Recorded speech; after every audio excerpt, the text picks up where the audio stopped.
Uh, Ndugu wa andishi wa habari na wafuatiliaji wa kipindi hichi kwa muda huu, naomba niseme kwa mapenzi mema kabisa, leo nimeamua ni damke kabisa asubuhi sana sasa hivi saa 9 kwenda 10 hivi, nimeamua niamke kwa ajili ya kukumbushana mambo mawili matatu.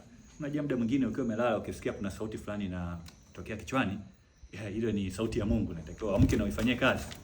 Basi mimi nimelala na nikawa nimehisi kuna jambo moja la msingi sana la kuweka sawa kwa Watanzania wenzangu na wanachama wote wa Chama cha Mapinduzi.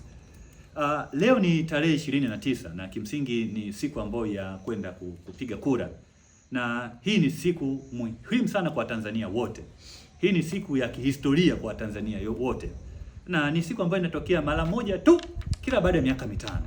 Kwa hiyo ukiangalia kwamba ukiikosa leo, ina maana kwamba inabidi usubiri tena miaka mitano mingine kama Mungu atatupa uhai ili uweze tena kwenda kupiga kura. Sasa kwa sababu hakuna mtu mwenye garantia ya kufikisha miaka mingapi, tunamtegemea wote Mwenyezi Mungu. Tutumie na siku hii ambayo tumepewa na Mungu, tuende tukapige kura.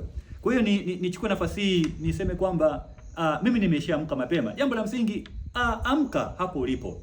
Kitu cha msingi kabisa, unaanza kwanza kutoka hapo nyumbani kwako. Jiandae vizuri kabisa. Hakuna pressure, hakuna nini. Unajiandaa vizuri. Na baada ya hapo sasa unaanza kujipanga kwenda kwenye kituo cha kupigia kura. Hii tarehe 29 ni kwambie ndugu mtizamaji na waandishi wa habari, ni siku ambayo inaenda kubadilisha historia ya nchi yetu.